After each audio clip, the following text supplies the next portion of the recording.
எவ்வளவு திமிரும் தைரியமும் இருக்கணும். மிரட்டி ஜெயிக்கிறத விட்டுட்டு போய் உங்க லா புக்க திரும்பவும் உண்மையா படிங்க சார்.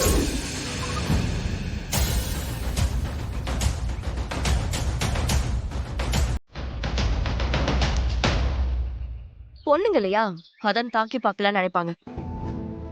நாம திரும்பி தாக்குவோன்னு நினைச்சு கூட பாத்திருக்க மாட்டாங்க. ஆமா, உங்க அப்பாவும் சித்தியும் எங்க? இன்னும் வந்து சேரல மேடம். ஃபோன் பண்ணி பார்த்தேன், அட்டனும் பண்ணல. எப்படியாவது அப்பாவையும் சித்தியையும் வர வச்சிருங்கம்மா. அவங்க வந்தாதான் நாம இந்த கேஸ நடத்த முடியும். சேதுவுக்கு தண்டனையும் அவன் கிட்ட இருந்து உனக்கு விடுதலை வாங்கி தர முடியும். ஒரு நிமிஷம்.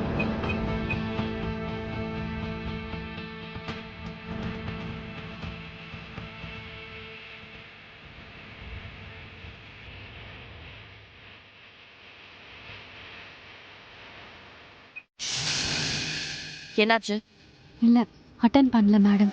இங்க பாரு துளசி, சேது உங்க விருப்பம் இல்லாம அடிச்சு துன்புறுத்தி கட்டாயத்தாலி கட்டினதாதான் நான் கேஸ ஃபைல் பண்ணிருக்கேன்.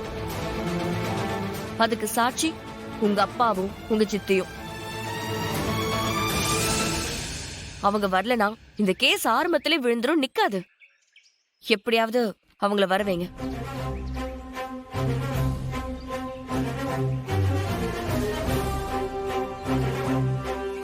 அப்பாக்கும் சித்திக்கும் என்னமோ ஆகிருக்கு, அதான் வரல. எனக்கு பயமா இருக்கு சுமதி. கேஸ்ல நம்ம ஜெயிப்போம், சேதுக்கு தண்டனை வாங்கி கொடுப்போம், நீங்க தானே அடிக்கடி சொல்லிட்டு இருப்பீங்க.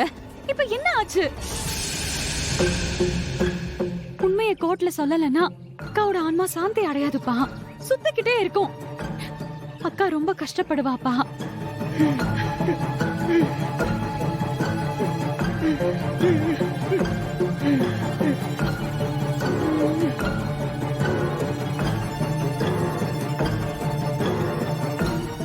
சரி, ஏன் இங்க இருந்து போகணும்? நமக்கு எது வேணாம்மா. கேஸ் போட்டு அதுக்கு பின்னால அலைஞ்சு நமக்கு என்ன கிடைக்க போகுது? இந்த பாரு, செத்து போன உங்க அக்கா திரும்ப வருவாளா? வருவான்னா சொல்லு. வரமாட்டாள்ல, அப்புறம் எதுக்குமா தேவையில்லாம கேஸ் நிறுத்திக்கிட்டு? சார் போது, நிறுத்துங்க. இது ஒண்ணு உங்க வீடு இல்ல, கோர்ட். இங்க நீங்க நினைக்கிற மாதிரி எல்லாம் நடந்துக்க முடியாது. ஒவ்வொன்னுக்கும் ஒவ்வொரு முறை இருக்கு, அப்படிதான் நடக்கணும்.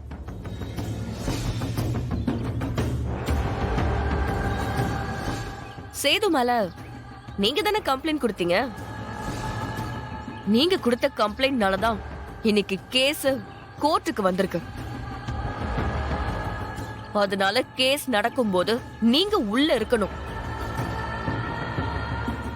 தேவைப்படும் போது கூண்டுல ஏறி சாட்சி சொல்லணும். முடியாதுன்னு சொன்னா கோர்ட்டா அவமதிச்ச மாதிரி. அத பத்தி எல்லாம் கவலை இல்லம்மா. துளசி, நீ இங்க இருக்காத, இங்க இருந்து போயிடு. அதான் துளசி உனக்கு நல்லது. அவங்க உங்களை மிரட்டினாங்களா? அப்படியெல்லாம் எதுவும் இல்ல.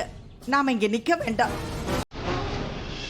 மா, சேதுவுக்கு தண்டனை வாங்கி கொடுக்கணுமா வேண்டாமா சொல்லுங்க. உங்க பொண்ணு துளசிய கட்டிக்கிட்டு அவ வாழ்க்கையவே சீரழிச்சிருக்கா. இப்போ துளசியையும் உங்களையும் கஷ்டப்படுத்திட்டு இருக்கான். அவனை அப்படியே விட சொல்றீங்களா? தண்டனை வாங்கி கொடுக்க வேண்டாமா? முதல்ல நாம உயிரோட இருக்கணும்லம்மா. அப்புறம் தானே மற்றவங்களை பத்தி யோசிக்கணும். இருக்கிற உசுரை முதல்ல காப்பாத்திக்கலாமா.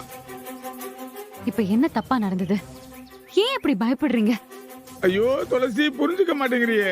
பயமெல்லாம் இல்லம்மா, நடக்க போறதை யோசித்து முடிவெடுக்க சொல்றேம்மா. கோர்ட்டெல்லாம் வேணாம்மா, புரிஞ்சுக்க துளசி.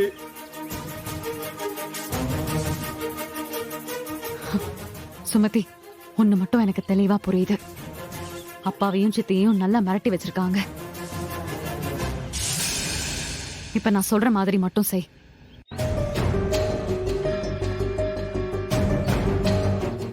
நம்ம பசங்க கோர்ட்டு கோயிலுன்னெல்லாம் பார்க்க மாட்டானுங்க. சொல்லிட்டா உசுர உருவிட்டு வந்துருவானுங்க. புரியுதா? ரொம்ப மோசமான பசங்க.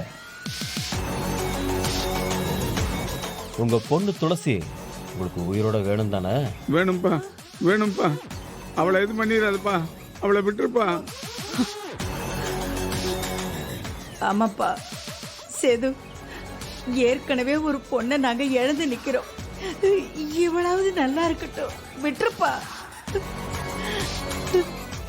அத்த, அதுக்கு நீங்க அவகிட்ட பக்குவமா எடுத்து சொல்லணும். நான் சொல்றேன், உனக்கு எதிரா சாட்சி சொல்ல வேண்டான்னு நான் சொல்றேன். நான் சொன்னா அவ கேப்பாப்பா, நான் சொன்னா கேப்பா. தயவு செஞ்சு அவளை விட்டுறியா? விட்டுடு. இந்த பயம் இருக்கட்டும், இதுதான் முக்கியம். மாமனார, நீ கேட்டப்பெல்லாம் பணத்தை தண்ணி மாதிரி வாரி வாரி கொடுத்த, அதெல்லாம் மறந்துடாத. உன் பொண்ணுக்கு நல்லபடியா புத்திமதி சொல்லி தயாரா வை. என்ன, நான் திரும்பி வந்ததும் இவ என் கூட வாழ வரணும்ல? என்னது, உன் கூட வாழ வரணுமா?